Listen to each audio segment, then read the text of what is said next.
You recording, Big Josh boy? Is it looking good? I think so. I press the button.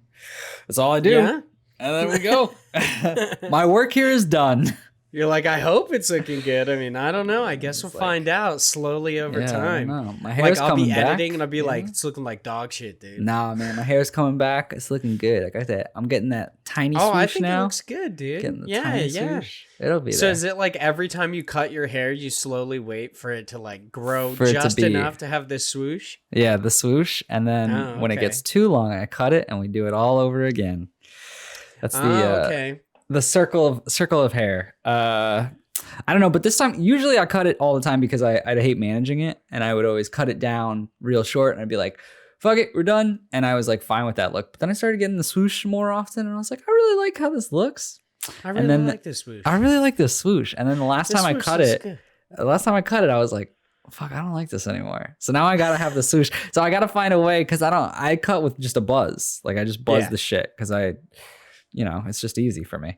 But I might have to start figuring out a way to actually just buzz the sides and like cut it down with scissors, or actually go to a person. I used to go before pandemic, but it's also nice not paying for haircuts. You know what I'm saying? And just doing it yourself and just being like, whoa, look at all this money I got.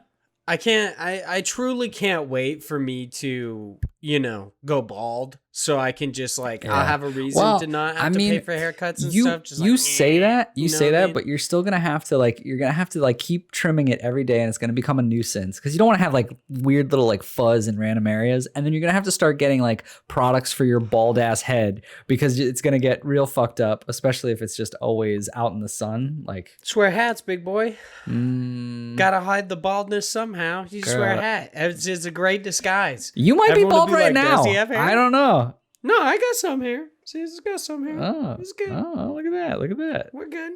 See? It's a wig. We're good. It's a wig.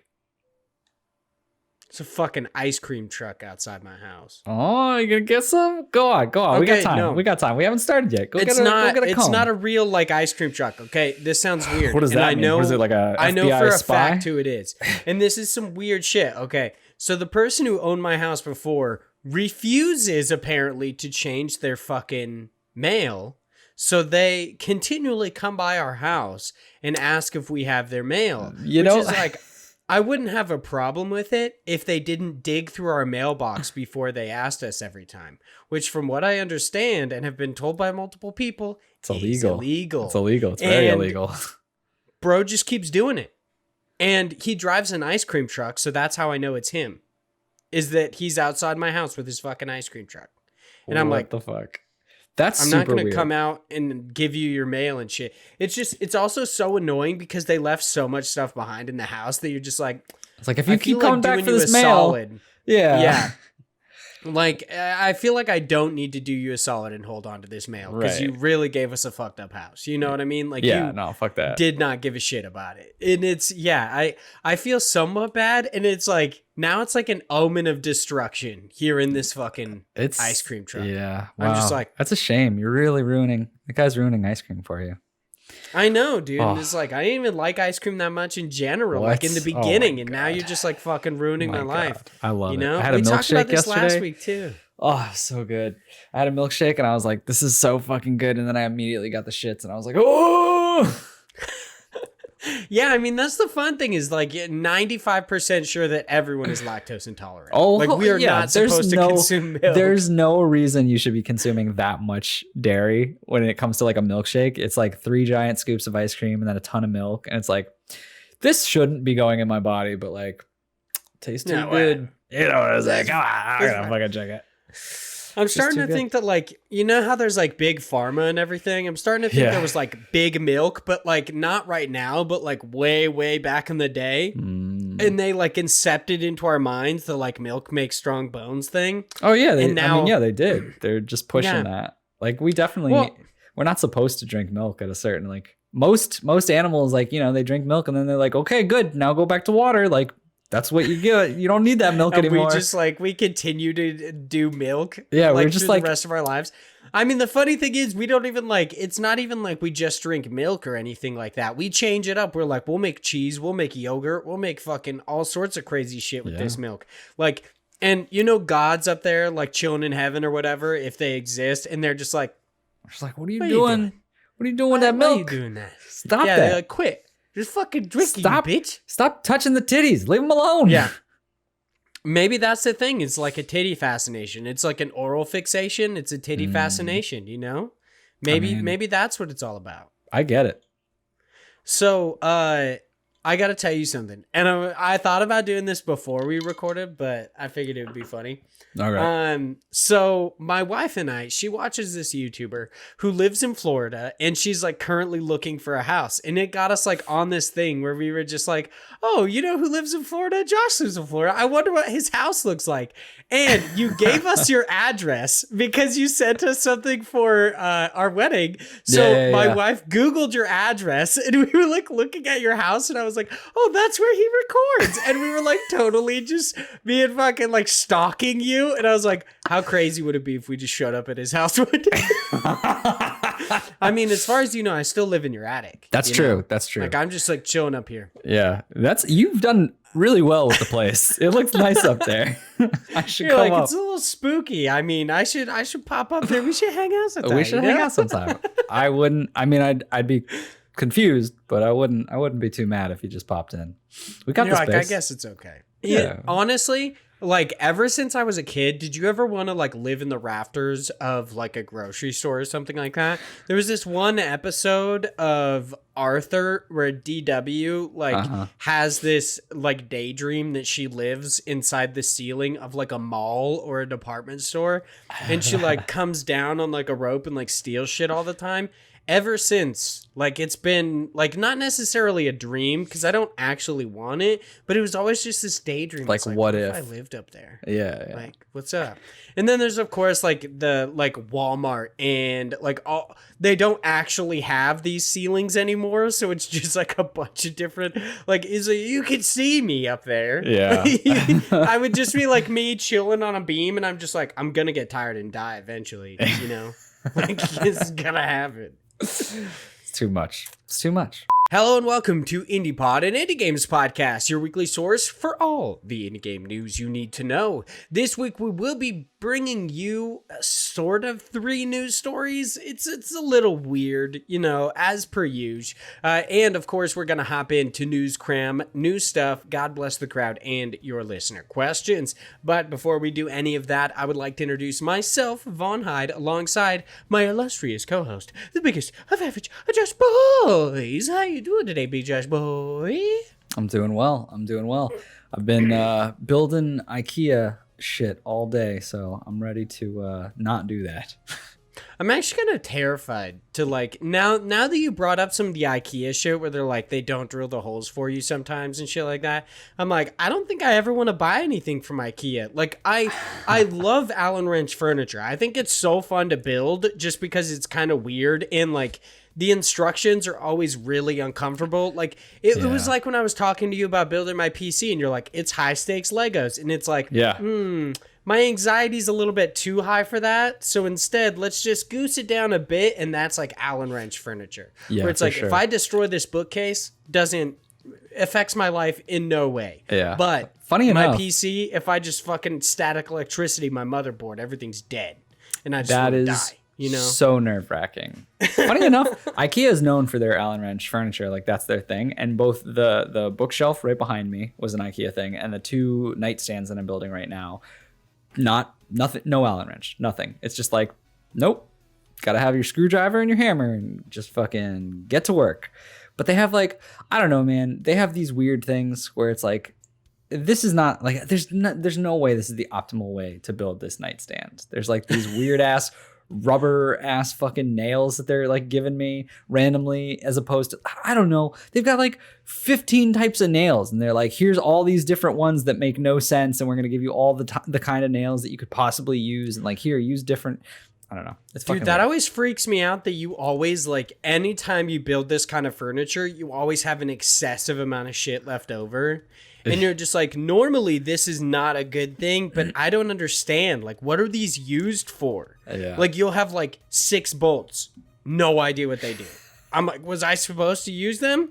And then, of course, when the thing falls apart in 5 days, I'm like, I was. Okay. Yeah. All right. Yeah. Interesting. The bookcase is still standing, so hopefully nothing like that happens. Although I was supposed to like screw it into the wall. Like there's a part that I don't fuck with that. Yeah, you put the like little string on it and you screw it into the wall. I'm like, if it falls and kills me like a vending machine, I don't give a shit. That's how I go. Dude, I had this big this whole thing with my wife when I like put that up and put all the stuff. She's like, you have to nail it into the wall. You have to make sure. What if it falls? What if it falls on you? What if it falls on the dog? And I'm like, relax. Like it's just not gonna fall. And if it does, big deal. Like it fucking falls. It's fine. It's fine. cool. You squash like a watermelon, like Gallagher. There's nothing. Like there's it's fucking just nothing fine there. Yeah. Yeah, exactly. It's totally chill. Like I don't know. I embrace death. You know. I'm just waiting for that isekai death game. You know. So I'm just like everything now is gravy. Like all the anxiety and everything built up. It's just like, man, hope I get to channel this into, you know, a murderous rage in another life. You know what I mean? It's just going to be so fun. It's going to be great. It's going to be great. So, of course, this is about indie games.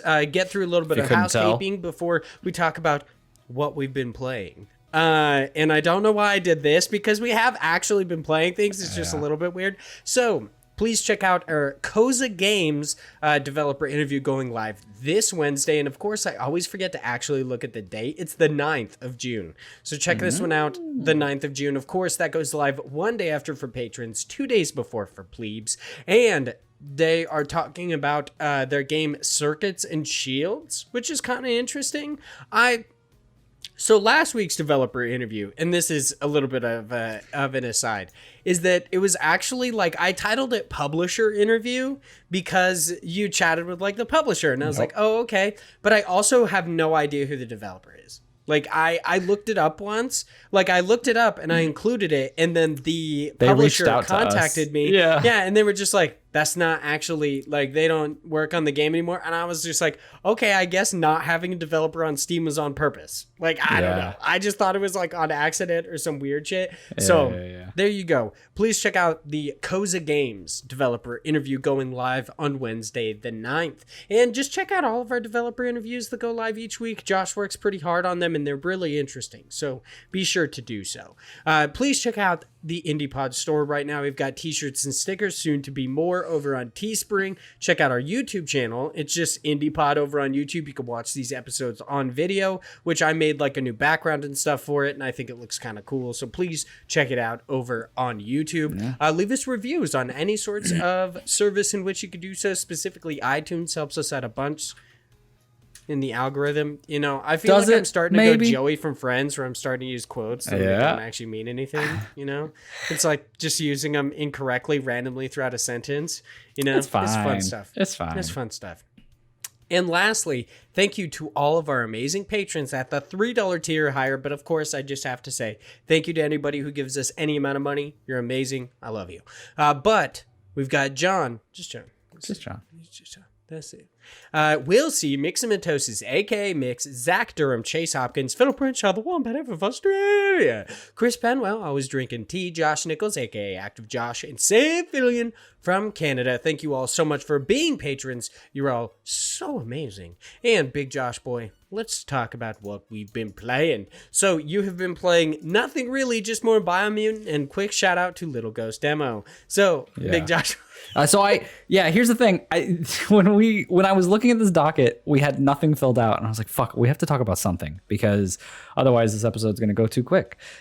Which isn't a bad thing because I'm kind of in a rush today. But I was like, I always try to. Nightstand. I know I got to build more nightstands, man. I'm workshop boy over here.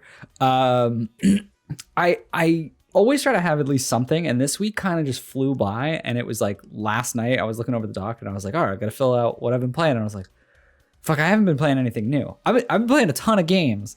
I've been playing Gunfire. I've been playing Isaac. I've been playing Divinity 2. I've been playing Biomutant. Just games I've talked about. Games that like no one gives a fuck about at this point, or probably did when I said anything. But like I'm still having a blast. Like I made a Gunfire character yesterday so to quickly go into that, there's a new character, relatively new in Gunfire Reborn, where they're a sniper and they're all about electricity damage. And I found that there was a way, because I knew that it could work, but I saw they posted it on Twitter the other day where there was like, oh, shout out to the build where you can literally do nothing and just destroy enemies. It's like this tank/electric build because you have this move called Fatal Current or something like that, and it makes your next shot super powerful. It's like supercharged, so it's why you can crit really heavily. But there's an ability where you'll shoot out your basic, what would be for most characters a grenade. You shoot out a lightning blast at people. And so the way it works is you have this ability that changes your lightning blast, like your attack, your crit attack, so that whenever you use it and it's like charged, lightning blasts start firing off of you. And if you fully go into that and get level 3 of that trait, it'll reset every time it kills someone. So I was literally walking through just not shooting my gun ever, because shooting it will cause that power up to stop, because you'll use it and it will be like a really charged bullet. I would just walk through and kill every enemy, and it would just keep resetting. And then I picked up a scroll, the skill that lets you gain immunity for a second whenever you swap your gun. So I must have looked so stupid, but I was just running through enemies, just quickly changing my gun, like basically juggling at enemies and just lightning blasts attacking them and killing them. And I did the most damage out of everyone on our team just by not even shooting a single bullet. I was like, this is such a stupid build, but I love it. I gotta be honest, I'm really disappointed that this sniper class is like this weird bear. I don't like it. I don't like the character's design. I feel like it's just me being like really annoying, you know, because I always like. I thought it was going to be a chameleon. I thought it was going to be a chameleon's a good one. To go very stealth mode or something like that. I was really let down when it was like this tiger looking character. I was like, we already got a cat. What are you doing? Yeah, it looks like a fucking polar bear. Like, I don't think I understand the thought behind that design. I'm gonna be honest. Like, I wonder.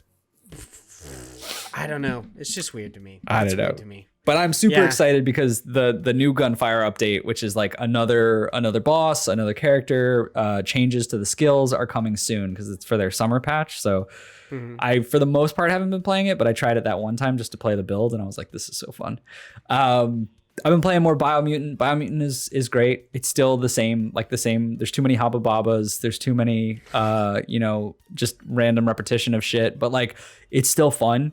They just put out like a PC patch to change a lot of the early game stuff to kind of cope with what I was talking about, which doesn't affect me at the point that I'm at. So I'm like, great, thanks for changing it for other people, but like, not going to do anything. And also I'm playing on console, so it doesn't mean shit to me because I'm like, well, I'll get it eventually, I guess.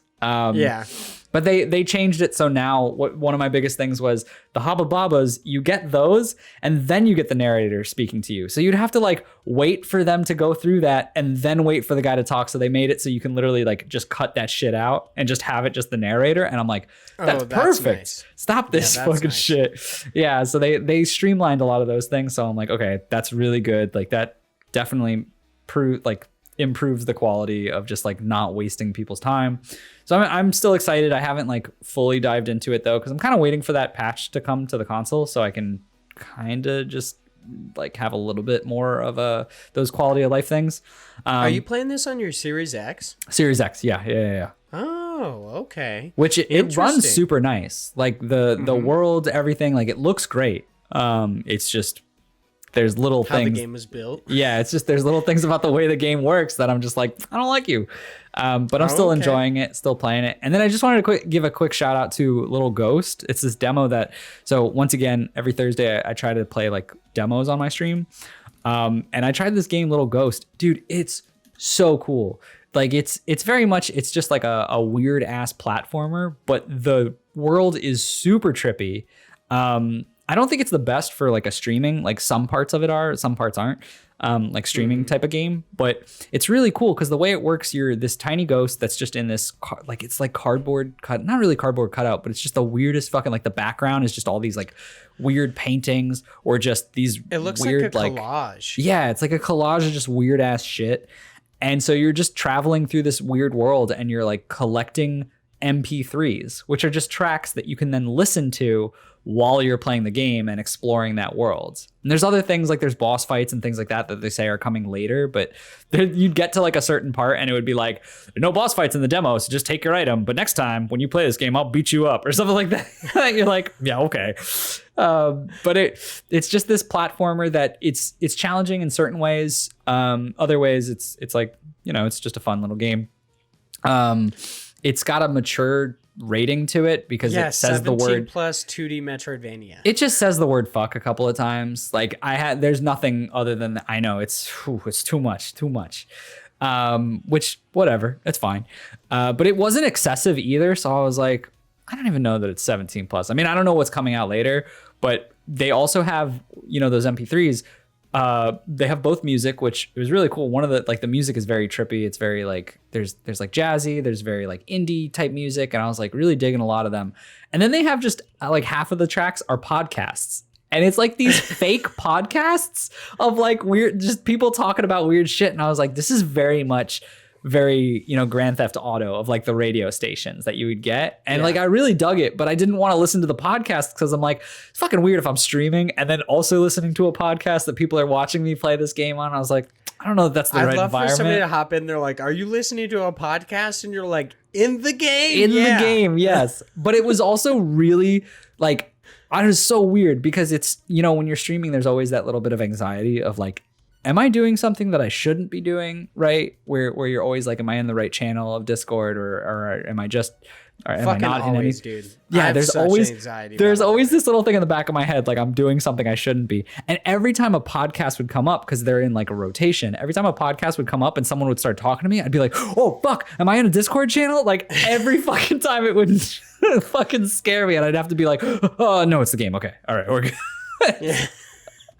Yeah, that's some like serious, and it's so weird because it's not like if I was in a Discord call or anything like that, it would ruin the stream or anything, but it's something I have serious anxiety. Yeah, it's like one of those weird things where you're just like, oh no, this is not what I should be doing, so it's like a no-no or like whatever. Like it's not a big deal. We've seen too many people accidentally show porn like on their Twitch channel that you're just like, I'd rather not. Yeah. I get it. Yeah. But Little Ghost looks really cool. Yeah, I finished the demo and I honestly really enjoyed it. I would say for people who are like into weird trippy things or just like platformers in general, you should definitely go check it out. Wishlist it on Steam. Whatever it is that they always ask you to do. But I'm looking forward to it. I think it's a cool game. All right. For me, I'm not really playing any indie games right now. I'm kind of like settling into our house. We had our first D&D session over the weekend, which was pretty fun. And it's kind of hilarious because, Chase Hopkins, my friend, the guy who created our logo, and one of our patrons, he is our DM, and this is his like custom campaign. It's his homebrew campaign that he made. Very cool. And one of the main aspects of it is that we get these relics that are like extremely strong weapons, and they're specific to our character. So like my character has a gun, and I'm not even joking. It's literally a fucking gun that has this ice ability, and it's really cool. But I was the first one to get one because each one of our characters are slowly getting them as we get scattered these, throughout. Yeah, they're character defining moments, and they're tied to our souls. So basically, the second person to get one, she killed herself because she doesn't know how to play a rogue, and she doesn't think it's that fun because she doesn't know how to play it. So now she's going to play like a paladin, and Chase is like, okay, fuck you. And then me, I was the first one to get one, and now I want to retire my character so I can make a beastmaster, like a beast tamer. Yeah. But there's a class within D&D that is within the ranger subclass. You can choose the archetype. Oh, I just fucked that up. You could choose the archetype. I just caught my finger on it. You could choose the archetype Beastmaster in the ranger class, and it allows you to have like a pet basically. Yeah. But it's total dog shit. It's like the worst subclass. And I was like talking to Chase, and I was like, what if I could tame monstrosities instead of beasts? Which cool. Monstrosities are like fucking crazy ass shit, like displacer beasts. They're monsters. And I was just kind of going into it, and you could tell that it seemed like Chase is like a little bit annoyed because it's like the two people who got their relics are now wanting to kill their characters so they could do something else. Yeah. Like I initially, like before the week started, I hit him up and I was like, what if I want, like, how homebrew can I go? Because I couldn't find like a legit homebrew race that would allow me to be a moth person or a beetle boy. and I could see why that question is coming up. Yeah, exactly. That would be pretty cool though, because I could see like you would have the obvious like pro of you'd have really strong monsters, and you could go with the the negative side of it, so it's balancing it, where it's like you can only use it for either a certain amount of time, or like it will attack you at certain intervals. Like you can only have a certain amount of control to it, and like you'd have to equalize that within each of those battles or whatever you're doing. Like you could probably have a lot of fun with balancing that. Yeah, there is like a homebrew archetype that I found that is a monster tamer, and it basically has it to where like you actually have to feed them, and if you forget, they'll kill you. Yeah, like they'll just attack you. And Chase and I have been like talking about it a little bit. D&D is always really fun because you get to kind of do whatever you want. It's just like you have to play within the bounds of the game, but also sometimes like if your DM is cool, you could just do whatever the fuck you want, which I find really, really nice and fun. And Chase is really okay with it because he loves to create new characters. So that's pretty nice. I played some D&D, and I've been playing a lot of World of Warcraft. Like honestly, what a fucking I'm getting back into WoW. It's just my god, randomly, we've lost him, boys. He's gone. But this time I'm trying to take it a little bit more seriously and actually play. And like, here's the thing: I think I've gotten in the WoW chat like maybe twice in the like 5 years I played this fucking game. And now I'm just like, you know what? I feel like if I get into the community of World of Warcraft and I like get into the chat and I really actually start playing it seriously, I will really enjoy the game and I'll stick with it for longer. So I ended up Will may understand this because I saw he was playing some classic WoW the other day, or just anyone who's played like general WoW right now. They have allied races, which are these special races that you can get by, you have to essentially gain an achievement and then do like a bunch of quests. Basically, you just have to grind out a shitload of quests, and then you gain Sounds these like the entire races. Game. Yeah, exactly. It is a little weird, but this will allow you to play a character as a race that you couldn't do before. So I ground for like, and I feel like it's weird. Grind and ground. I feel like ground is past tense, but it sounds weird. You know what I mean? It sounds like a coffee thing. Yeah, exactly. It does sound like a coffee thing. Instead, it's like grinded. I grinded. Do you want to grind with me? Yeah, I'll grind with you, Big Josh. Oh yeah. Yeah. Let's fucking grind. Yeah, I put a lot of time into it. It was like 5 hours probably of getting this fox race called the Volpera. Shit's great, dude. I'm a little fox boy. It's awesome. He's so cute. Yeah, I'm just running around as like a little fox guy. Got some like I main a Beast Mastery Hunter, which is essentially like a ranged DPS character, but that their primary focus is on the beast that they tame. And World of Warcraft is really nice with beasts because you could just tame basically like anything. Granted, you have to be a Beast Mastery Hunter to eventually tame exotic beasts, which are like worms, some dinosaurs, like a bunch of different stuff. Like it's really, really cool. Why are worms and dinosaurs in the same category? They aren't. They aren't in the same category. There is a specific subcategory for dinosaurs and worms. Like each one of them is their own, but they're exotic beasts because you have to gain an additional, like you have to choose a specific specialization to tame them. Otherwise, if you choose the survival or marksman hunters, you can't tame them, which is kind of interesting. But that's just some World of Warcraft shit. I'm playing a bunch of it. I'm enjoying it because I rewatched Overlord and I was like, fuck me. I need to play an MMO right now. Granted, I'm just like, I'm always like, I'm in a perpetual state of playing MMOs. Yeah. It's just what I do. You always go back to one of them, and I always yell at you for it. Yeah. Every couple months, I'm just like, you know what? Let's hop into a different MMO. You know what? So. Josh, he's been too nice to me lately. He's been saying good things. Let's fuck it up. I need you to shit on me a bit. Let's talk about some MMOs. Gotta get those masochistic tendencies in here. It's just baby. Step on me, Poppy. You know? I get it. So, since we really don't have a whole lot of indie games we're going to talk about of what we're playing, instead let's hop into our main news stories. Our first news story is over on IGN, and it is written by Adam Bankhurst. It's pretty much the Guerrilla Collective 2021, day one, everything announced and revealed. I don't know why I said pretty much, that's literally it's what the it's exact called. title. But normally the way we cover these is just choosing a couple games that we want to talk about because they're often way more. There's so much shit.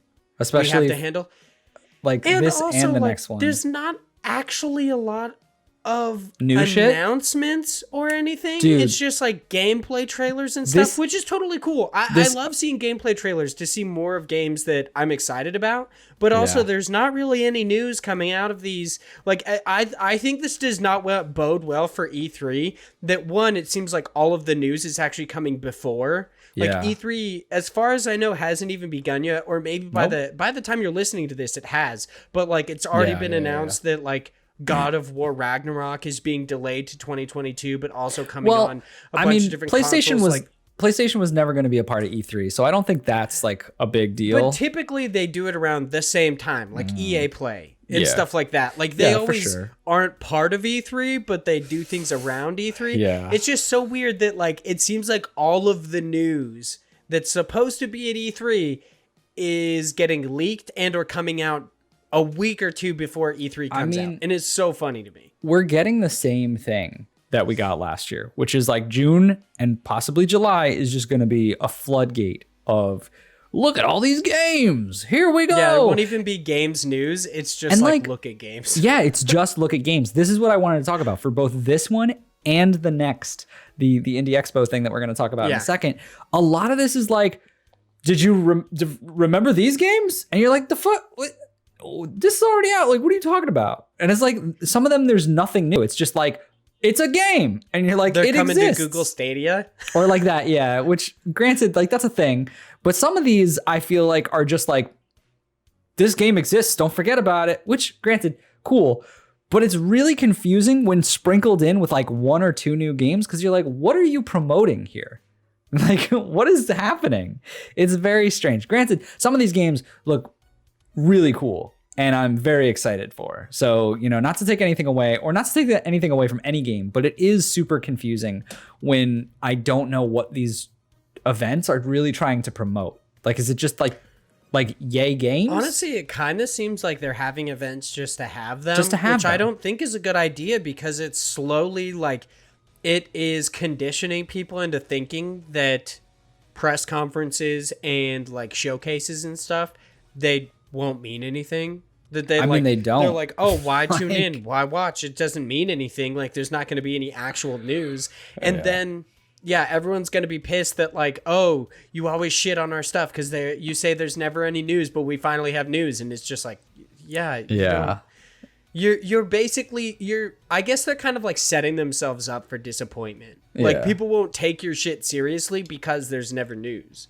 Like, it's whatever, I guess. Like it's weird because it's just there's so much happening. Like I just don't like it because there's no way that you can focus on one thing. Like if I was in the seat of you know, being a publishing company, being a developing company that is smaller, that isn't, you know, like one of the big heavy hitters that obviously is going to get a lot of attention, I wouldn't want to showcase anything at this time. I'd wait. I'd either do it a month before or like a month after, because right now there's just all of this influx. Like I caught up with some of the Indie Live Expo, and I was looking at a little bit of it, but like I can't sit there for 5 hours to watch this shit. Like I've got to do stuff. Like I don't know. It's one of those things where if you have so much, it just becomes background noise, right? Yeah, and I mean the funny thing is it's like this paradoxical nature where there's so much but also so little. There's so little of, and I'm going to say this and it's going to sound mean, but I really don't mean it to. I just mean of like news caliber. There's so little substance, but there's so much awesome content. There's so many awesome games coming out and that they're showcasing, but also there's so little of like real newsworthy substance that you're just like, it's a guaranteed letdown because you were expecting, and it sounds kind of stupid because we should really all gauge our expectations when moving into like press conferences and stuff, but you're expecting something big, to be surprised by something, because everyone keeps saying, oh, E3's coming back. We're getting back to normal. We're slowly reaching a normal, and it's like, we're not though. Yeah. Like, you guys are rushing it. Just let it happen naturally. Stop trying to like artificially ramp up everything. It's not going to happen. Like, you just keep saying over and over again that we're getting back to our normal. And then when you put out a showcase that's 90% gameplay and like 10% actual news, that's just not good. It's E3's like often for announcements or like big showcases of games like we have seen very little of. And I feel like we're not getting many of the announcements, and instead kind of just seeing a lot of gameplay trailers, which is cool, because often enough when it comes to indie games specifically, we don't get to see a lot of gameplay. For sure. Yeah, I think there's pros and cons to this, but I think also this year is just going to be a weird year because a lot of people are still ramping up from getting so heavily impacted from COVID that I don't think realistically we're going to see anything that's like mind-blowing, like maybe a few things sprinkled in, but anything that's the crazy just like back-to-back heavy hitters until next year when people are more in a mindset or more in a normal process of workflow to get to that.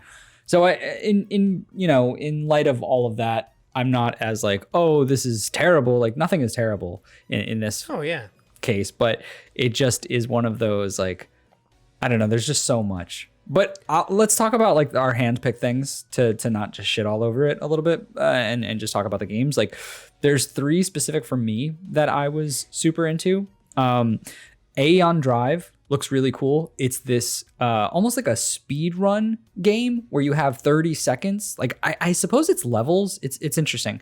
It seems like it's levels that are designed to be done in like the time limit of 30 seconds, and you have to like quickly go through, and it's like a puzzle platformer in some aspects. Yeah, you're and trying to collect drive cores. Yeah. So it seems to the nature like something is happening with your ship and you have to save yourself within 30 seconds. And it's also a co-op game. Looks really cool. Looks fast paced. Looks fun. Something that I'm just going to keep an eye on. It's not one of those things that I think would, for me, be like I want to always play this, but it looks fun. Chernobyl Light.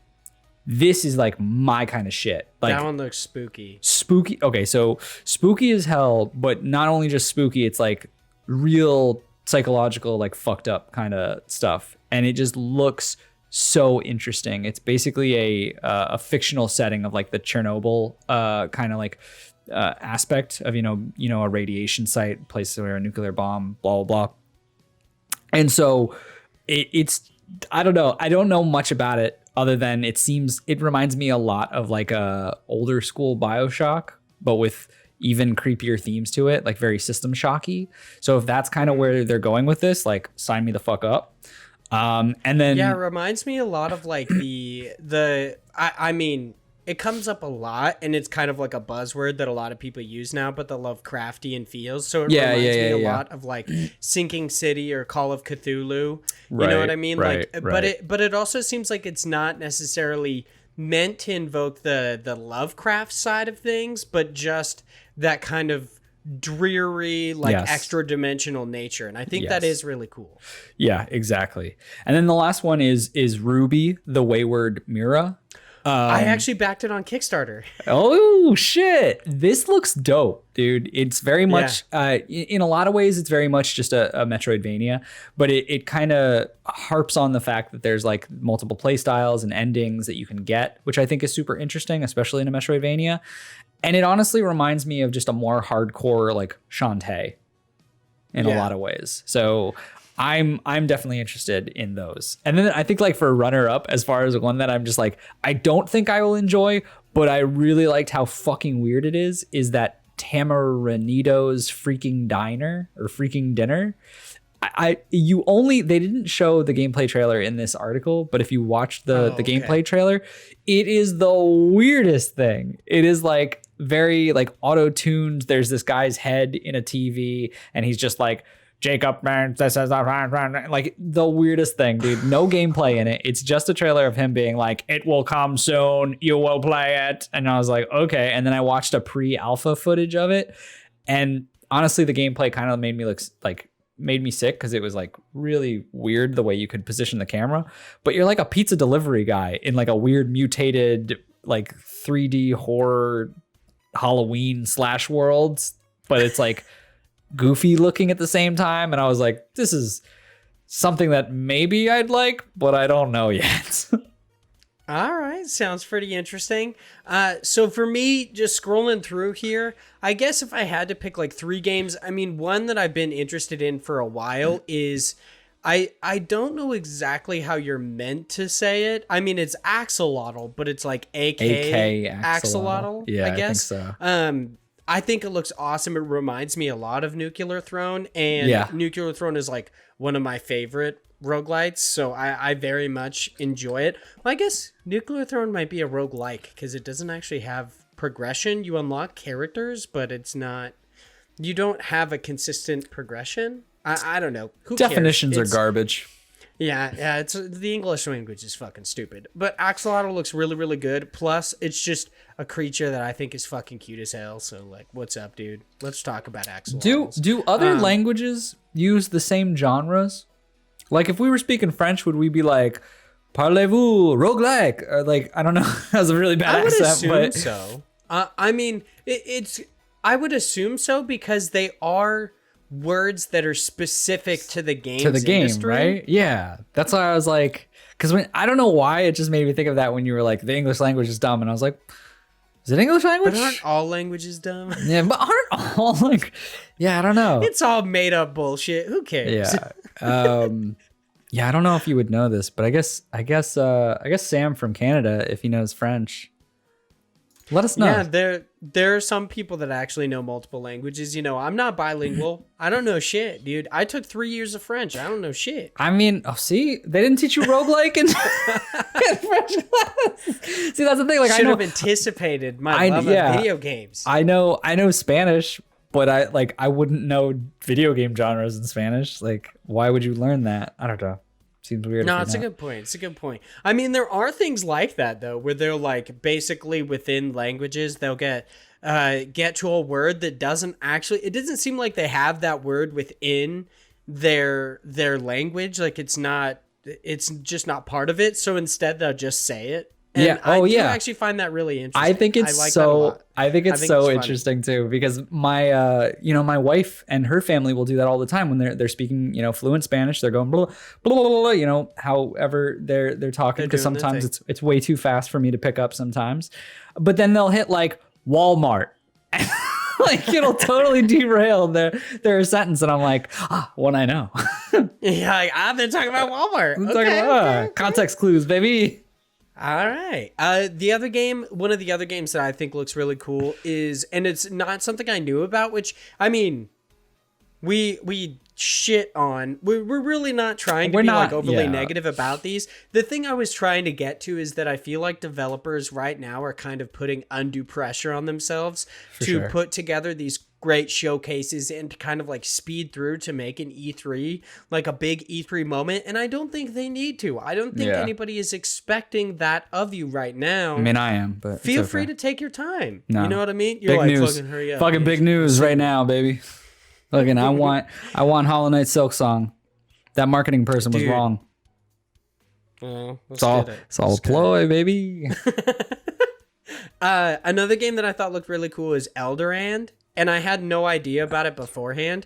And I think it looks really, really cool. They actually have a gameplay video on IGN, but it's not within this article, which is kind of annoying. Super weird that they did some of them. Yeah, they did some of them, and some of them they didn't. I was like, well, you'd assume that they had to, like, they might not have had it earlier, but now it's kind of like a just for clicks thing, because you have to load a new page and you have to watch the same fucking Genshin Impact trailer over and over again. Really? It pissed me off so much. I had Geico commercials. Really? I would have preferred a Geico commercial. Every time I started a fucking video, it was the same Genshin Impact trailer. I had the same thing. I was like, can you fuck off? Yeah. Mine was a guy who was putting down the wrong baseball tracks, and he was daydreaming about riding a motorcycle. And every single time I'm like, all right, buddy, we get it. You're terrible at your job. Like, let me see my video. So Eldoran looked really, really cool. It's a 2D action RPG. Supposedly, once again, the buzzword, it's got Lovecrafty-inspired story-driven action RPG.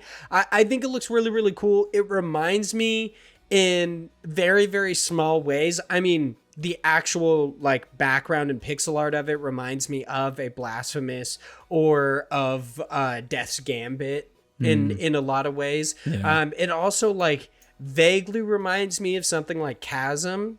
The character itself, I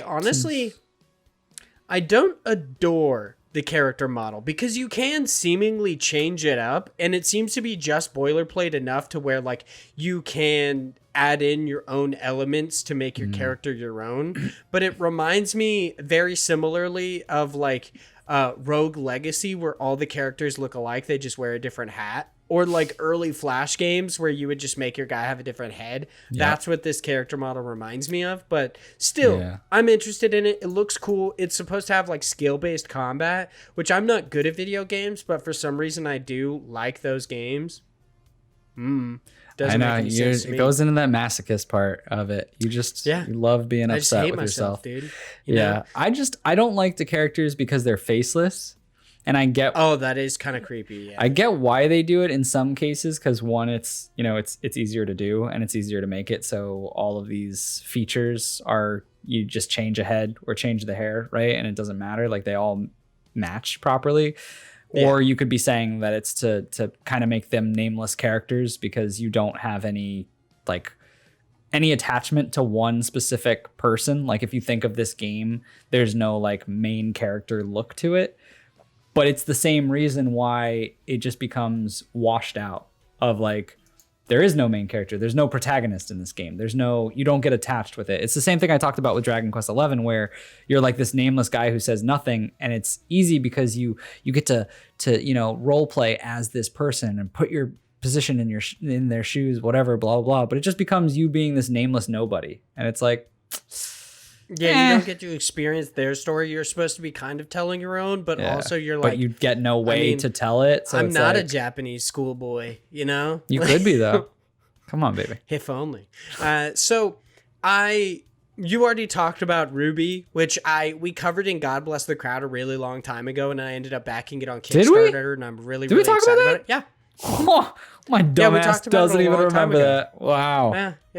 Yeah, we did I would say over a year ago, probably like a year and a half ago when it was on Kickstarter. Wow. Yeah, we talked about it and it actually got me to back it and I thought it looked awesome.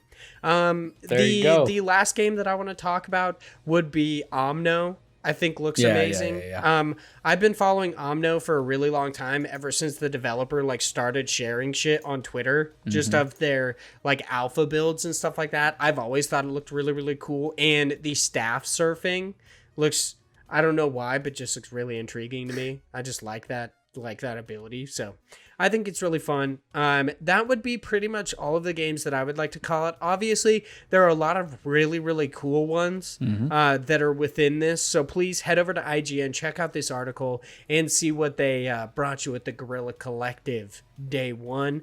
Granted, we really aren't meaning anything rude when we talk about it and saying that they didn't have a lot of news or anything like that. One, it's a fact. And two, it's kind of just I don't want anyone to worry about it. Don't try to force yourself into an E3 moment before you're ready. And I really appreciate all the developers that are just you get news when you get news. I'm glad we're not getting Hollow Knight Silksong news because Team Cherry, obviously, they might not have anything to show, or they might be waiting until they have something substantial to show. Right. I like that. I would rather have no news for 3 years and then get boom, here's what the game is, here's the release date. I would rather have that than trickling and just kind of cucking me for 3 years, just waiting. And then finally it comes out and I'm like, oh, I guess I'll play the game, and I'll also probably forget about it. You know what I mean? So when it finally comes out, I'll be like, I've been looking at this for 3 years. I forgot about it. Such an imagination. Whatever. Exactly. So our next news story is over on Nintendo Life. It is written by Liam Doolin. Nice to see you're doing good. You're still alive. Liam! Good to see you. Good to see you. And this is roundup of the Indie Live Expo 2021 Nintendo Switch announcements. I wasn't sure if like there was other announcements outside Nintendo Switch. Like I tried to find another roundup and it was basically just the Nintendo Switch. And I was like, okay, cool. I mean, I don't know. Well, if there's more, I'm going to find it and we're going to talk about it next week. So just hold out. But any way you look at it, you're getting a shit ton of indie games news. So this will be interesting. Yeah. So I guess I'm just going to read through this. You're going to read through all these? Ooh. Coherent as possible. Okay, let's go. This is a lot. This is going to be like the out this week section. That this is like a blast from the past. Oh, fuck me. This is a lot more than I thought it was going to be. Dude, okay, so Wave 1 is Toriki S is available now. Wanna Survive is available now. Super Zangira is... Okay, here's the thing. Do not do the weird-ass European way of putting dates, okay? So this one, 6/10/2021. I'm going to be honest, that's like in 4 days from when we were recording. Yeah. Stop doing the weird European shit. I don't need the year first. It'll be available by the time you're listening to this. It's not, it's weird to me, but it's not, I shouldn't use the word weird, but whatever, we're moving on. 9, which is Family Disruption. I don't know what JP Lang available now means. Japanese language. Oh, okay. All right. It's interesting that they put JP Lang in one part and then a little bit later you'll see JP language available now. That's a good point. Just didn't want to shorten it at that part. They were like, maybe. What are you doing, Liam? Yeah. Why are you doing this to us, big boy? Can't believe it. Apple Slash is available now. Extreme Q2E is nothing.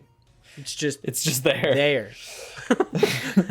Astro Bears, Japanese language available now. Raging Blasters is releasing in 2021. Songbird Symphony is available now. It already was, so I'm not sure if it's coming to other platforms. Songbird Symphony's been out for like 2 years, I'm pretty certain, or like a year. So maybe available in Japan, because this is a Japanese show. Like this was that's a good point. This was a Japanese show that if you were from like an American or an English speaking area, you were watching just people who were streaming it and were doing the translations for it. Oh, okay. All right. So Rev Up RC Grand Prix is available now. Now in Wave 2, you've got Cube Cross is available now. Desolatium is an early access version available now. Idle Do 2 Plus available now. JP and Asian region. Mad Rat Dead is available now. Silver Chains is available now. Pumpkin Jack is available now. Ruin of the Reckless is available now. Mercenaries Blaze Dawn of the Twin Dragons is available now. Out After School Play, which sounds naughty, is available now. Rogue Star Rescue is available now. Dungeon and Gravestone is available now. Now on to Wave 3. King's Bounty 2 is available on August 24th, 2021. That's my birthday! Oh, that's me! Shit. That's you, baby!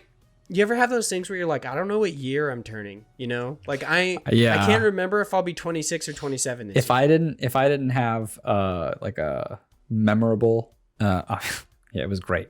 It was like a memorable number last year coming up, like I would say yeah, I have no idea until I hit 30. Are you 30? I'm 30. I will hit 31 coming in August. Oh, okay. Yeah, I'm an old man. Wait, is your birthday in August too? August 10th. I'm right before you. We share a birthday month. Oh, I love you, Big Josh boy. I love you. Kitsune Tales is TBD. I wish they had TBD on the other one. That was just blank. That one that was blank? I mean? Yeah, who knows? It's just there. It's fine. Whatever. This is Lang and language all over again. Maybe Lang doesn't actually mean language. You know what I mean? Yeah. That JP Lang, baby. Give me that. Yeah, give me that sweet, sweet Lang. Pixel game maker series Steel Sword Story S, fuck me, is releasing on July of 2021. The Use of Life is early access coming July 2021. The Legend of Tian Ding is releasing fall 2021. It also doesn't help that some of these have time codes and others don't. Yeah. Like, there's really no uniform nature as to how these are going down. I don't know. And some of them are linked to Nintendo Life articles and others aren't. Steam so some pages, are black and you're text. like, what? Yeah, and you're like, what is happening right now? What are you doing? The Legend of... No, I already said that one. Proto Corgi is TBD. Nice. Yeah. Don't even try. Are you fucking serious? Menharaflacia? Yep. Flowing Abyss releasing 2021. Evergate releasing summer 2021. Clang 2 releasing just 2021. Read Only Memories Nero Driver releasing 2022. Grow Song of the Evertree. TBD. Summer in Mara is August 26, 2021. Also one that I'm not sure about because that one's already out. Blaster Master 03 releasing July 29th, 2021. Now on to Wave 4. We have Supermarket Shriek releasing summer 2021. Dungeon Crusher Kiritan. Kiritan. I don't know. Releasing 2021. Retake is TBD. Demolish Robots KK is in early access coming September 2021. Clone Dome. What the fuck? Clone Dump? Clone Drone in the Danger Zone is releasing fall 2021. I feel like they did that just to piss me off. I do like the name though. By the way, they just hate me. The things that you're like confused at because you're like, this is already out. It is because it's coming out in Japan. I just checked. Oh, okay. All right. There you go. Button City releasing in summer 2021. Predator and Wreck releasing in 2021. Ooh, Komajo Remelia Scarlet Symphony is releasing in 2021. Spelunker HD. I don't know why, but it just makes me think it's a Spelunky ripoff. Spelunker HD Deluxe is releasing July 15th, 2021. Super UFO Fighter releasing summer 2021. Paradise Killer is Japanese and Asian. Fuck me. I was going to say religion. Why do I exist? Region releasing summer 2021. The Night of Nifiard is releasing spring 2021. Koromon releasing Q1 2022. Dude, everybody's waiting for Koromon. That shit looks good. The Good Life coming fall 2021. And Elfin Force just exists. Alex Kidd in Miracle World DX coming August 26, 2021. Dice Legacy releasing in summer 2021. To the Rescue releasing October 2021. Reach is coming summer 2021. Azure Striker Gunvolt 3 releasing 2022. Ever Tried releasing fall 2021. Miracle Sweet Shop releasing 2021. Big Groom Escape releasing summer 2021. Kitaria Fables releasing on July 2021. Oh man, there's too many 21s. I know. Just all of these are 2021. That's basically some of them aren't though. Well, they're all 2021 except for these TBDs. Yeah, that's a good. Well, there was 2022. There was one. There was one 2022 released in 2022. Everything else. Lamentum releasing 2021. Ninja Isen, maybe. Yeah, Ninja Isen releasing 2021 release. Oh nope, I totally skipped it. Fallen Legion Revenants releasing August 2021. Botora Lost Haven TBD. Kiwi September 2nd 2021. Demon Turf releasing 2021, and this is the last wave. Okay. Wave 6. We have Bear's Restaurant releasing June 17th 2021. Alpaca Ball All Stars is available that now. Game looks update silly as hell. June 7th 2021. 1993 Shenandoah, I don't know. Japanese release in 2021. Mighty Goose is available now. Hell yeah. Elder Lies, Quietus of the Nights. What? releasing June 22nd, 2021. Block Slime Cave, releasing June 2021. Super Mash, releasing June 24th, 2021. Labyrinth City Pierre the Maze Detective, releasing June 22nd, 2021. Umugura, I've never been able to say this one. Umurangi Generation Special Edition, June 5th, 2021.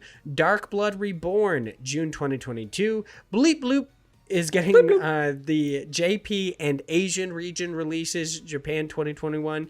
Geo Drifter releasing June 10th, 2021. Lumber Hill exists. And Pixel Gamer Maker series. Oh, I was good until right there. I know.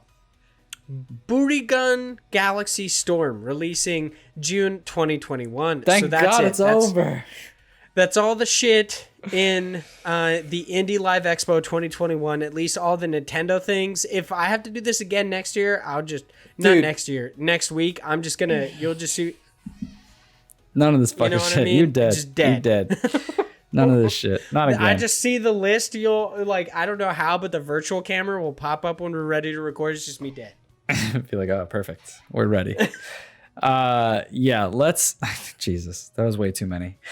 When you said you were going to read all those, I was like, you're fucking nuts. And then you did it, and you're still fucking nuts. Let me talk about the two games out of that fucking huge ass list that I'm interested in.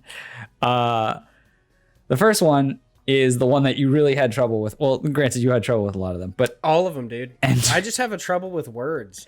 I've always had trouble with words, which is kind of weird, which is why I and this is like a self-diagnosis thing, and I know everyone hates it when they do that, but I'm like 95% sure I'm dyslexic. Maybe. I've always had trouble reading. Gotta get that shit checked. Ender Lilies, Quietus of the Nights is the way you should have said that, I assume. Shut your mouth, big boy. I think you should actually check out this game too, because it looks pretty interesting.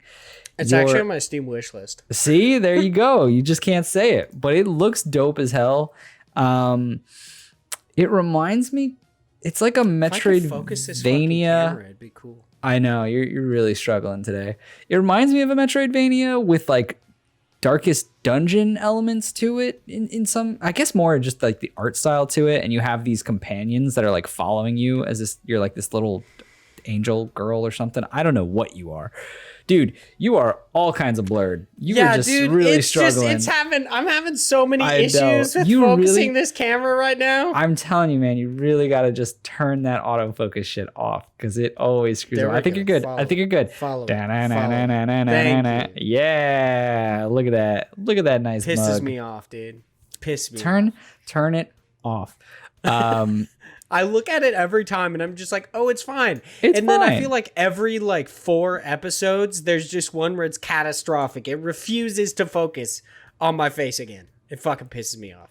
I turn it off all the time. It's great the way it is. It could focus just fine right now and just never think about focusing again. This game looks good. It's looks like it's cool that you kind of fight with familiars. It doesn't look like you, this little girl, are not the one who's actually fighting. No. And it's not always like the same protector. It looks slightly different on occasion. So it almost seems like you're being protected by astral beings or some shit like that. Yeah. It looks like heroic spirits if you're a fan of Fate. It's weird. Yeah, I think it looks super cool. I'm very interested in whatever it is, which it's coming soon, so I'll have to look into that. And then there's Proto Corgi, which honestly I'm not the biggest fan of the kind of shmup type genre, but damn does it look cute when you're this little corgi that's just blasting people down. It looks so good. I really want to play it just because I love corgis. It's so damn cute. I feel like the corgi is just kind of like that dog. There's a Shiba Inu and a corgi. Yeah. Easily the internet dog. That's just, for sure. That's what they are. You know what I mean? Mm-hmm. And I feel like Cowboy Bebop had a lot to do with that. I'm going to be real, Maybe. I don't know. Shit's weird. For me, the Ender Lilies looks really, really cool. I didn't do a massive amount of delving into these different things because I was like, wow, that's a lot. That's a lot of different games. Songbird Symphony has always looked really, really interesting. I'm not good at rhythm games, so I mean, granted, it's been out for like 2 years and I haven't played it. I really actually want to get into the Blaster Master games.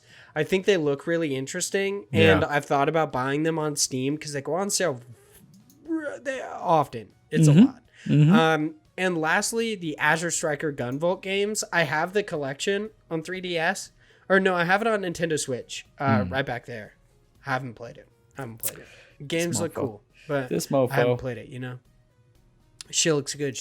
What's wrong with you? But we have one last news story to hop into today. This one is motherfucker. I copied it and then I didn't copy it. You know what I mean? Like I fat fingered that shit. Our last news story continues to be on Nintendo Life. This one's written by Ryan Craddock, and it is so someone just bought an Among Us shaped chicken nugget for almost $100,000. Why?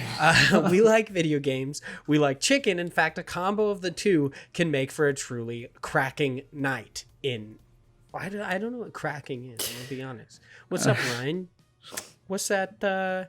What's that bit of slang you got there, big boy? A truly cracking night. This doesn't mean that we'd ever spend $100,000 on a game-themed chicken nugget, though. And not just because we'll never be able to afford such a thing in our lifetime. Amazingly, someone has just purchased an Among Us-shaped McDonald's chicken nugget for the low sum of $99,997. So around, and I don't know how much that is. I don't know what that thing is. I'm moving on. It popped up in an eBay listing that until it saw monstrous success, I don't know why I said that so weird. We would have described as pushing it amazingly 184 bids later, it's found a very rich buyer. Perhaps part of the selling point is that it's an authentic Among Us shaped chicken nugget was supposedly pulled from a fancy BTS combo meal, which is exclusive to particular territories. The story gets even better, though. As the bidding war was taking place, the seller took the time to update the listing with additional notes. The first reads, it will be frozen and then air sealed to ensure freshness with secure shipping method. You wouldn't want a soggy defrosted 100K nugget in the post, would you? A later note mentions that the official Xbox Twitter account had made a joke about Szechuan sauce. Joke's on them, the seller says. I have Szechuan, and at buyer's request, we'll ship some with the nuggets. An image depicting a box full of Szechuan sauce was added to the listing for proof. This is such a weird thing to exist. I wonder if this person wants to eat it. I want to know if they want to eat the chicken nugget or they just want to keep it, For what purpose? I hate it. I hate this. This is like I hate it. This is like the kind of shit where I make fun of you for physical stuff, but like times a million, where I'm like, why? How much money could you possibly have where you're like, this seems like a fun idea? Let's buy $100,000 nugget. Like, what? Fucking give that. And I think it's funny, like at the bottom, they're like, do you think they'll go through with it? You purchased it. You owe them that money. Like, it's not a joke. You bought a $100,000 chicken nugget. Yeah. When this ends, which it ended on June 4th, you owe somebody $100,000 for an Among Us chicken nugget. Okay? Like, I'm sorry. You make poor life decisions. Like, whatever. This is so weird. Move on with your life. I can't. There's never a point in my life where I can't imagine. There's never a point in my life where I'd be rich enough where I'd be able to make such a stupid move. Where I'd be like, even if I had billions of dollars, I would never. That's what I'm saying. Chicken nugget. Like, I'd be like, what? No, fuck that. I'm gonna buy a boat. This is like what are you doing? Yeah. The person who buys like a Jesus toast, like the toast that had Jesus's face like imprinted on it, like toasted on it. Yeah. No, dude. Fuck off. Like, even if it's an authentic McDonald's Among Us chicken nugget, I don't care. No way. What is that all about? If you have $100,000, what are you doing? The irony is McDonald's gonna come out with this shape of nuggets for like a promotion, and it's gonna make that just like obsolete. Like, fuck. It turns out that it's already out. Like, you know what I mean? Like, they're just like, every 1 in 100 chicken nuggets is this shape, and they're just like, I'm just gonna go fucking off myself real quick. Like, this fucking sucks. This sucks so bad. So That is our last news story. So it's time for us to hop into News Cram. And I actually did add the jingle last time. I'm so proud of you. I'm so proud of you. I added it because apparently it's a popular demand. I added the jingle, the people all of want you it. Can shut up. The people want it. News Cram is our weekly wrap-up segment where we, the hosts of IndiePod and Indie Games podcast, cram you full of all sorts of indie games news. This week we do have a couple quick news stories, no new deals or quick steals, and a bunch of new stuff. Our first quick news story for today comes by way of Nintendo Life, where it's reported that Sludge Life by Dozen? I'm not exactly sure. Dozen? Has been refused classification in Australia. While we don't know why specifically this has happened, it's speculated that the use of drugs within the game was the deciding factor. So there you go. It's also pretty much the same reason that they refused classification to Disco Elysium. So it's too many buttholes. More than likely the truth, you know. Too many buttholes. Lastly, over on Twinfinite, it's reported that the community of indie devs over on itch.io is once again giving away a massive bundle of games in hopes of raising money for a good cause. From $5. Now until Friday, June 11th, you can get over 1,000 awesome indie games, with all the proceeds being donated to the United Nations Relief and Work Agency in order to help Palestinians. So you can give $5 if you want to. You can give more. I think they had their highest donation was $1,000. Very nice. And they're trying to work toward a $500,000 goal. And I think currently they have over 300,000. So they're trying to get that by June 11th. If you're listening to this, it's like late on June 11th. I believe it's at the end of the night. It's probably at like midnight or so. Because when I looked at it, it was like 5 days and 5 hours from when we were recording. So be sure, if you're listening to this, whether you're a patron or you're a plebe and you're listening, head over, get yourself a shitload of indie games very similar to the Black Lives Matter bundle and the Black Lives Creator bundles that it were like last year. You can get a bunch of indie games for super cheap if that's the reason that you want to do it, or you could just give your money and to a good cause. I mean, I guess you could do it by yourself, but this just makes it easy. I don't know. It's all sorts of weird. Sometimes you just got to incentivize people. Like I get it. I get it. Now on to some new stuff. Our first 4 items in new stuff come by way of Nintendo Life, where it's reported that cartoonist action adventure game Trifox by Glowfish Interactive is heading to all current and last gen platforms sometime in 2022. I just said that because it's easier than going through all of them. I gotta be real. The adventure. Yeah. I mean, who would want to do that, right? Yeah, go PlayStation 4, PlayStation 5. You know, I'm not going to do them all because I always do that shit to myself, we just list out all of the games in a Indie Expo. There was can't be so many. We can't be listing out all these things. It's too much. Can't it's too do much. both. I get it. That adventure games, The Flower Collectors and The Lion Song by Mipumi Games GmbH are getting a 2-in-1 physical collection through Super Rare Games, with pre-orders going live on June 10th through superraregames.com. That story-based puzzle game, Mystic Pillars by Holy Cow Productions, is now available on the Nintendo Switch. And lastly, that first-person shooter Fashion Police Squad by Mopeful Games is headed to the Nintendo Switch and PC via Steam sometime in 2022. If you're a fan of like old school Doom, check out Fashion Police Squad. It's fucking weird. You have like all of your guns are like fashion guns. They're like they basically just make people more fashionable, and you swing around like Spider-Man but with a belt. It's fucking weird, but it's really, really interesting looking. I would definitely recommend checking it out. Now over on Twinfinite, where it's reported that party-based RPG The Waylanders by Gato Studio has been delayed, yet no release information is known, with the exception of a tentative release window of fall 2021. Now over on IGN, where it's reported that open universe exploration game No Man's Sky by Hello Games has once again received a free update, this time titled Prisms, which is meant to increase the overall visuals of the game, including new weather effects, new hyperdrive warp effects, and more. And to round out the group, over on GameSpot, it is reported that deck-building roguelike game Grifflands by Cly Entertainment is now available on the Nintendo Switch, Xbox One, PlayStation 4, and PC via Steam. Game's good. Yeah, I mean, it seemed really interesting when you talked about it a while ago. Have you... I was going to ask if you played the game, but I just talked about how it's like not out yet, or it's coming out soon. You know, like Yeah, I mean, I've played it's it. It's available now. Like you can play it. Yeah, I've played it. Have you played the actual game or just the demo? No, I've played the game because it came out. It was in early access for a long while just to the Epic Game Store. I remember that because you talked about it. Yeah, and so when it like went out of early access, it went to Steam after like a year later, and I picked it up when it went to Steam. And they're still working on it. Like they had added new characters since I've played. I haven't played it since the third character was added, which eventually I do want to go back into it because I had a lot of fun with it. I really enjoyed the fact that it was like a mix up of you could go into a dialogue combat versus a combat, and you had to like choose kind of which one you wanted to focus more on. And it was like a roguelike run where you would do it over, but you would have different options. I don't know. It's really cool. I like the way that they did it. Yeah, so this must be the 1.0 release on all platforms. Yeah, so that's cool. Awesome.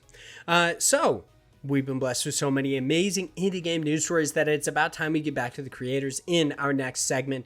God bless the crowd. This is where the biggest of average Josh boys hops into all sorts of crowdfunded sites, find something awesome for us to talk about, and we do just so.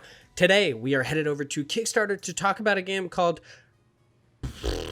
You could do it. I believe in you. Presentiment? Yeah. It's like presentiment. Presentiment. Maybe. It's weird.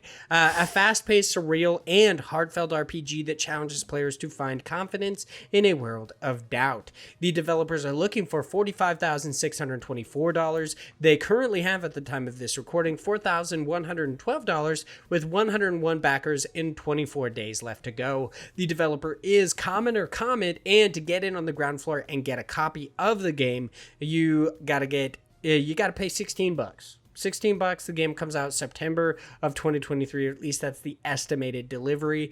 I think it's cool that the game is inspired by games like, I believe it says like Earthbound, Undertale, Omori, like basically a bunch of really big games right now, or at least kind of the old school RPGs with horror elements in a sense. Yeah. Big Joshua, how do you feel about Presentiment? This was sent over to me by Chris, by the way. Shout out to them for sending it to me and kind of giving me a chance at actually showcasing this, because funny enough, I probably would have picked it anyway, but I'm glad they sent it my way, because the fact that it's inspired by these type of games, like, Earthbound, Omori. Mm-hmm. I've never heard of it. What is this game? You're about to bust a zipper? My pants are off already. You don't even know. I love the style that these games have. Of RPGs are really for the story for me. There's a lot of times where you play a game and you're like, it's good, but turn-based combat does get old after a while if there's not like a good gimmick to it or a good like extra piece to it. But this one I actually kind of like. So I'm hoping, obviously a story is only as good as the story is, but I'm hoping that the story is great and it kind of leads you in and keeps you there and connected and whatnot. But also to it, there's this confidence thing that they're talking about, which is their system for, combat, which feels very much like a turn-based combat of, you attack, you pick a special, you defend, you whatever you do. But then there's these things called confidence segments, and each of your characters has an amount of confidence where it looks like there's 5 segments. I don't know if that's going to be, in the end game of what that looks like. But each of these segments of confidence will attribute to extra stats, or you can use them to do special abilities to create a strong attack. So it's like, do I want to do this big major attack, or do I want to keep it so I have more defense, so I stay alive longer? It plays into this whole role of like, is your character confident enough in the fight, which I think will be cool, because I'm sure there's going to be attacks where someone will attack them and it will lower their confidence levels, or it'll make them feel less like they're going to win in the fight, which I think is a cool way of kind of like something like a Darkest Dungeon of, the fear factor. If you've played Darkest Dungeon, when enemies would attack, you'd have both a health and a level of fear, and that level of fear, if it became too low, would cause negative, like you'd have a negative impact to your character, whether it is some kind of disorder that your character gets or that you take more damage or something like that. So I could see them playing into that kind of realm with this, but also having a positive spin to it because well, one, because it's confidence, but two, because you're also using it to have these special abilities that might do a large amount of damage. But it's like that balancing act of, if it gives me more stats and makes my character stronger, do I want to use a special ability because I might be able to survive the battle longer by just keeping that up and just staying stronger in like a normal sense. So I think it's interesting. I mean, it could be one of those things where when it's played out, it doesn't feel as good as I envision in my head of how this could, like, does it really matter? Does it make a difference if you use an attack versus not in battles? So there's probably a lot of balancing that comes with this to make it feel right. But if it's done well, I think it could be a pretty fun, balancing act that you have to play. And it's not just a attack, defend, or use some special ability, right? It adds a little bit more thought process into a turn-based combat game. And then you just have the normal game style. Like, I really like the enemies that are there. What are they called? They're called they're called imprints. And they're kind of like these things, these abstract like caricatures that you're fighting, and they take shape of something that seems like a normal human object or a person or some type of, interaction, but it's like not really. I don't know. I like the idea of this almost ink blot test characters that you're fighting. I think it's a cool way of visualizing an enemy that is trying to seem like a human object, but not really. I don't know. It's interesting. I'm into it.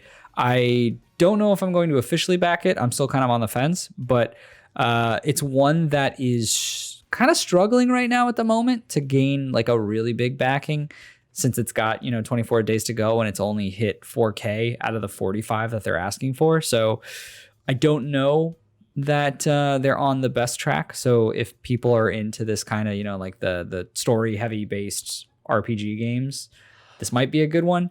I think the problem with this is I feel like a lot of games like this get a bad coming out right now. Well, yeah, they're coming out right now, but also I think they get a bad rap on Kickstarter because there's a lot of games like, and Omori did this too, where these type of games, they seem simple on the outside, but if you're building like a really good story and you want to portray it in a certain light, it takes a lot of work. Like Omori took years, much, much longer than it did than their estimated amount of time. And so it burned a lot of people. A lot of people who even backed it, or people who just wanted it, got sick of it, and they were like, fuck Omori, because it took too long, kind of a thing. And so I think that there is a stigma when it comes to these longer RPGs that people kind of feel like, I don't want to back this because I might get burned like others in the past. Now, the one thing I do like about this, and I'll shut up in a second, but they say that it's 25 hours of gameplay, and they specifically say like, hey, no crazy level grinding walls. Like when you think of a lot of that's nice. Yeah, when you think of a lot of RPGs, it's these like 100-hour games where they're like, oh, you just got to sink so much time into it. And honestly, a lot of people will look at it from, I use it as like a younger thing just because of, my personal experience is that as of a younger kid, I had more time to play.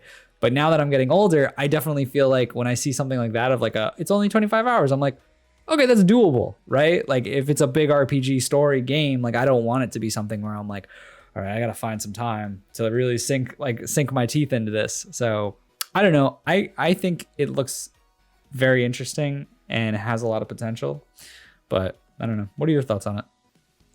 I think it looks really cool. Honestly, the worst thing that I can say is that I find it super interesting, and I don't think they showed enough. Like that's my main issue with it, is that I feel like is kind of impacting its popularity and people wanting to back it, is that in their Kickstarter video, they have like the dialogue segment and they showcase a couple of the characters and stuff like that. And they, in a sense, like show the world a bit. And then there's a solid like minute at the end of it where they just show pictures in different colors. And I'm like, you're presenting this as an impactful moment, but I don't understand why. Yeah. Like I don't get what you're meaning to do right now. It doesn't make a lot of sense to me. I think the concept of it is really, really cool, where essentially like this weird, like deity or something approaches these people and they're like, the world's going to end. Your world is going to end in 7 days. And everyone on this island kind of comes to terms with that fact. But then we have like these kids that are like, no, fuck that. Yeah. And they're like kind of trying to fight against it. And I think that's really, really cool. I like that idea a lot, but once again, I just don't, I don't think that it's showcased well enough, but I think the game looks very, very cool. I love the character overlays in combat. It reminds me a lot of what I saw you play of Omori. Yeah. But instead it's like a little bit more, I guess it's they look a little bit more like realistic characters instead of like caricatures, which I think is cool. Granted, I thought it was cool the way Omori did it as well. And I don't know. I think the game looks really, really awesome. I hope it actually reaches its backing because I think that it could be a hit. Like I think these games are often overlooked. But I think like they tend to like really hit people hard and they're good games. And I'm also glad that, like, as you pointed out, the whole 25 hours thing, and it seems like they've understood that a solid, like, 50%, like how you were talking about, it's a 100-hour game. Let's be honest, 50 of those hours is just grinding to be able to get through stuff. It's like, yeah, you have a big story, but if 50 of the, like, half the time I play is just grinding so I can experience it, it's kind of an annoying trope in RPGs. So I think that's really cool. The game looks interesting. I don't know enough about it to back it. Like, honestly, right. I think the game looks interesting enough to where I might back it, but I don't know. Like, I haven't seen combat. I have no idea what most of the world looks like, how everything is going to go down. I have no idea. So that's personally why I'm not going to give them any money. But if you like the concept of what this game is, I'd recommend checking it out because it looks really cool. Yeah, I feel the same. All right. So it's time for us to hop into our listener questions. And once again, that is Presentiment. It's a fast-paced, surreal, heartfelt RPG that challenges players to find confidence in World of Doubt. That is over on Kickstarter, and they still have like 24 days left to go. So if you're on the fence, you can wait, or you can pop in and give them $16 at the very least. Or they technically have less where you wouldn't get the game, but that'll get you the game. It's over on Kickstarter. Time for our audience questions. Rob from the Classic Gaming Podcast writes in and says, not sure if you'd answer this before, but besides podcasting and playing games and stuff, what are your other hobbies? We actually have been asked this question before, but why not answer it again? Sure. Hobbies may change. So Big Josh Boy, what are your hobbies outside of games and stuff? Right. And podcasting? I think it is an interesting question because I don't remember when we answered it. But obviously some of that has changed. Hopefully it will be coming back soon. But like a big one for me was always traveling. I love traveling with my wife. I loved going to a bunch of different places and finding whatever places that were like food tours or interesting breweries or like cool little coffee shops and just traveling around the world to different unique locations to find cool food, cool drinks, cool whatever. As well as just, general landmarks, because I like seeing like a lot of those things and just getting out of my normal, like, this is my town, like what else is there in the world? Because places are so different and yet so the same in a lot of ways. It's very interesting. As opposed to that, like I'm not a very active person. I love going to the gym when it comes to that, just because I work out usually at least 4 times a week, which now I finally have started again, which I'm so happy about. But other than that, like I don't really care about like playing sports or anything to that nature. Video games are a lot of my time. If I'm not doing that, I'm usually just kind of hanging out with my wife or my friends. I do enjoy a lot of board games. I'm a big board game person when it comes to that. I don't buy any, but I have a buddy who like, he just has, he spends so much money on board games. It's ridiculous, but I love going over to his place to just play games. I tried out one this week. We tried a game called Destinies. It was actually a lot of fun. I would recommend it for anyone who wants like a 4-person kind of sit down and like chill. Like it's very much easy to pick up because it's mostly just stat checks, but it's really cool. You're like these couple of characters that you get to choose from, and you get to run around. Like you have like a set map that as you explore it, you'll like flip over the tile and then it'll be like, oh, there's a stable here and a manor. Like you can go to either one of those and you get to pick one thing to go to each day as your character. And you have like each character has 2 main missions. And so you're kind of fighting against each other to complete whatever your goals are, your objectives, but the other people don't know what you're trying to do. Like they can kind of infer it based on your character, but you don't really know. And it's like a race to the finish. Like there was like this werewolf that was attacking a town and everyone had their own thing. Like one person was a witch who had to try to break a spell and like create some kind of thing to change the werewolf. I was a huntsman. I was just like, I gotta fucking kill that thing. And so it was like this race to the finish and I ended up killing it first. So I won, but it was a good experience because you're just hanging out, just reading through the flavor text of everything, doing stat checks and rolling to see if you succeed or if you like fuck up stealing from someone and they catch you, like shit like that. Like I don't know. It was a good little game. And then what else? Just going to like, I love going to breweries with my wife and just playing like, we bring like a card game like Uno or something, just to just chill and hang out. That's pretty much it, I think. Oh, okay. That's pretty. I didn't know you brought like card games and shit like that. I thought you just went to breweries. I mean, yeah, like it depends. Like I like just bringing like, if it's just me and my wife, more normal, like just, you're like your Unos or your deck of cards and just playing something that's more like standard. But I have a buddy, that guy who he has this giant, it looks so dumb, this giant backpack looking like travel sack, like as he's like traveling the mountains, but it's literally just, he carries a ton of board games with him. And he's like, all right, what do we want to play? And it's like, pull out his board games of plenty. He's the Mary Poppins of board games. Yes, very much so. And so anytime we invite him out, like we'll have like a house party where people are just drinking and like doing stuff, and he'll bring that board game and we're like, what are you doing, buddy? Like no one's gonna do that right now. Like no one wants this. It's like, I don't know, maybe we'll get drunk and want to play a fucking 3-hour board game. Like, no, buddy. Oh man. In public. Not even like you just want to play a 3-hour board. In public, you want to play a 3-hour board game. Yeah, like why not? I imagine the waitress is just like, can you fuck off? Yeah. Like, just like, what are you doing right now? Yeah. For me, hobbies outside of playing games, podcasting and stuff, as I spoke at the beginning of the show, I do very much enjoy playing D&D, but there's the caveat. I don't like going to other people's houses. I don't. I like being at my own house, or my own place. I've talked about, I've got problems. Like, I'm pretty sure I'm like an agoraphobe. I'm fucking ridiculous. And so I like to play D&D, but I only like to do it at my place. So we, on occasion, will play some D&D. It all just depends on if I like have the time. Right now, we just play like pretty much like once or twice a month, but I do very much enjoy it. I think it's a lot of fun.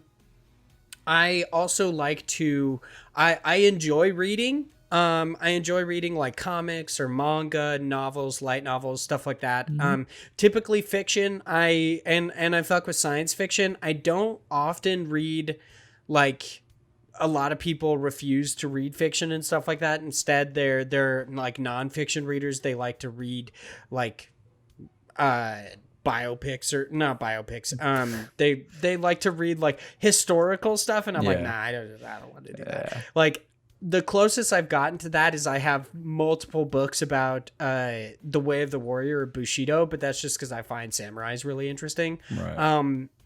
I also like, I really like light novels. That's often because my love of isekai is typically comes from light novels. Like Overlord's a light novel, Log Horizon's a light novel, Danmachi's a light novel. They also have manga, except for Log Horizon. They have the West Wind Brigade, and they had one, I think, of the actual story, and then they have like some other stuff, but they're not translated into English. Overlord also has a manga, but it's mostly just light novels, and a web novel is the original source material.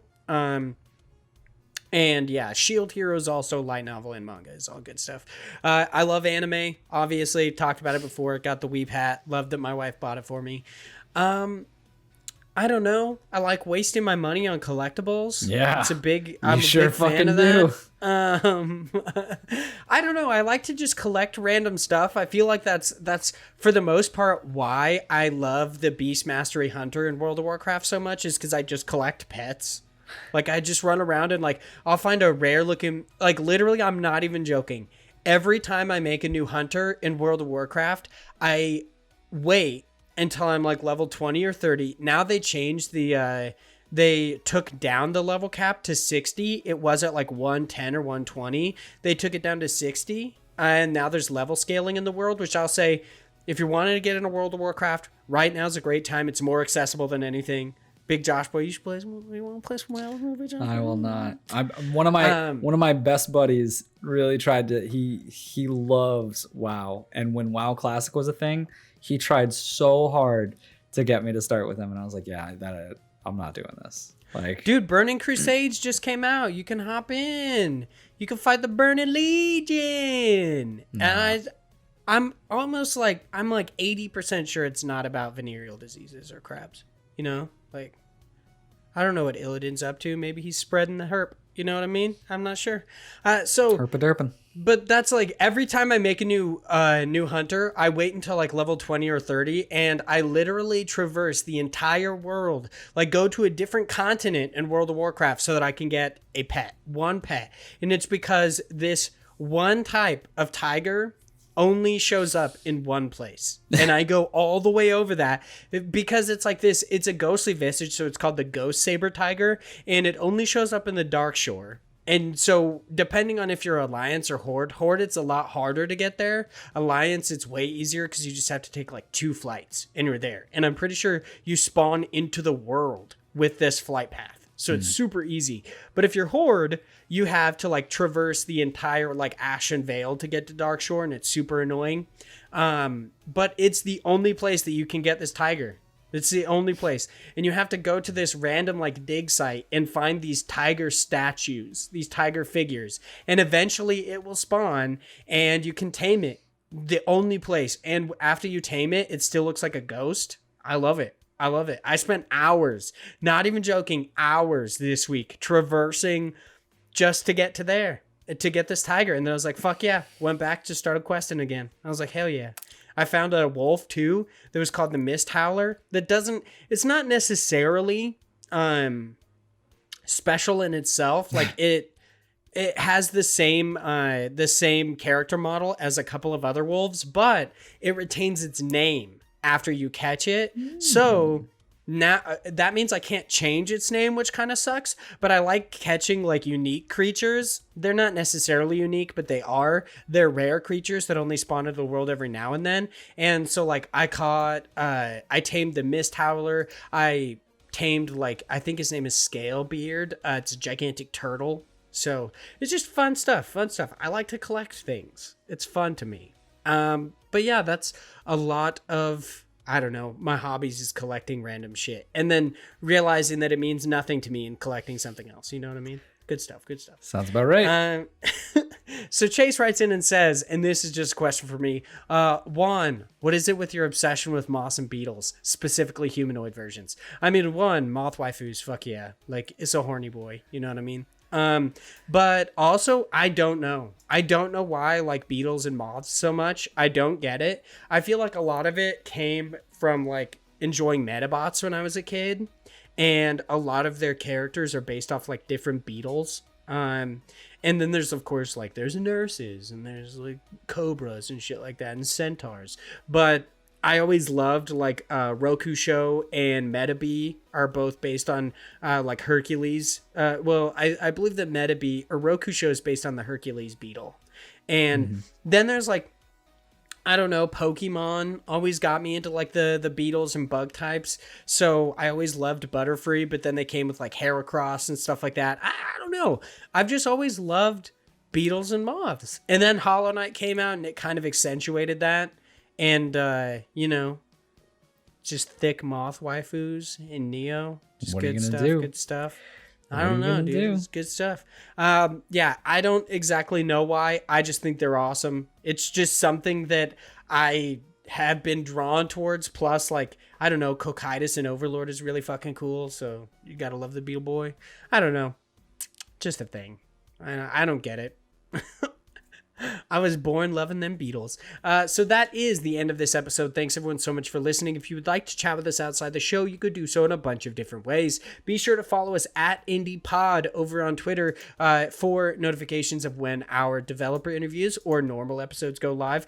For everybody, if you're not a patron, that's just Wednesdays and Fridays. Super easy, but we notify you when they do.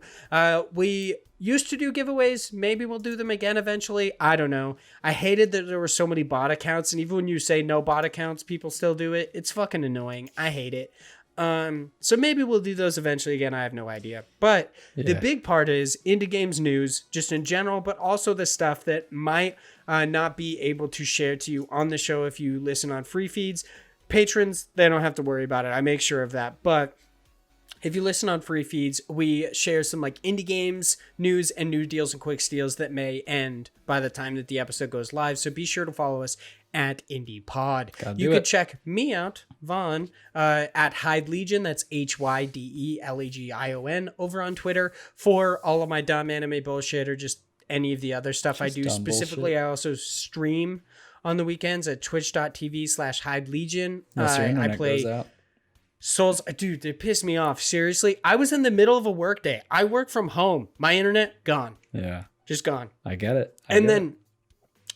So I called in for the last couple hours of my workday, and my wife and I just watched Fury. Have you seen that movie? Mm-hmm. Oh, I also love movies, by the way. That's another, like, I love watching TV and movies, by the way. Big hobby. Love that shit. It's about like tank operators in World War II. Huh. Okay. It's a good movie. Got Brad Pitt, Shia LaBeouf, the guy who plays the Punisher. I don't know what his name is. The punishing guy. All right. I like it. I mean, like the Punisher Netflix series, not the Punisher like movie that came out that got the guy from Hung. Also an interesting show. You ever watch Hung? It's about a gigolo. Yeah. Fat dick. It's my life. Good stuff. But yeah, you can follow me at Hyde Legion, twitch.tv/Hyde Legion, fun stuff. Check out Josh over on Twitter at @the_Jorsh90, and you can check out his Twitch channel at @the_Jorsh. You still do your Thursdays, but you also stream on Tuesdays, right? Tuesdays. Am I correct? Yeah, Tuesdays and Thursday nights. I usually start around like 10 or 11 p.m. Eastern time, and I stream for about 2 to 3 hours. Tuesdays, I'll play Binding of Isaac. I'll play kind of whatever. And Thursday, I try to find like a demo of some kind of indie game that's either relevant or just one that I really want to check out. So come, it's a lot of fun. All right. We just talk about dumb shit. And let me run through our housekeeping one more time, just so everybody knows. Please check out the Kazo Games developer interview going live this Wednesday. They're going to be talking about the game's Circuits and Shields. I believe it's actually a MOBA, but I'm not 100% sure. That one's going live on Wednesday the 9th. Please head over to the IndiePod store, pick up a t-shirt, pick up a sticker, all sorts of good stuff. We're going to have some new stuff on there soon. YouTube, head over to the IndiePod YouTube channel and subscribe for our video episodes. And on occasion, we put out some other stuff, but specifically the video episodes of these this podcast. Leave us reviews on any sorts of sites in which you could do so. Specifically, iTunes helps us out a whole bunch, supposedly. I have no idea. And lastly, thank you so much to all of our patrons in general, but specifically the $3 tier or higher. John, whatever. It's just John. Will C, Mixomatosis, aka Mix, Zach Durham, Chase Hopkins, Philip Renshaw, the Wombat Up of Australia, Chris Penwell, always drinking tea, Josh Nichols, and Sam Fillion from Canada. Thank you all so much for being patrons. You're all so amazing, and we will talk to you next week. Bye.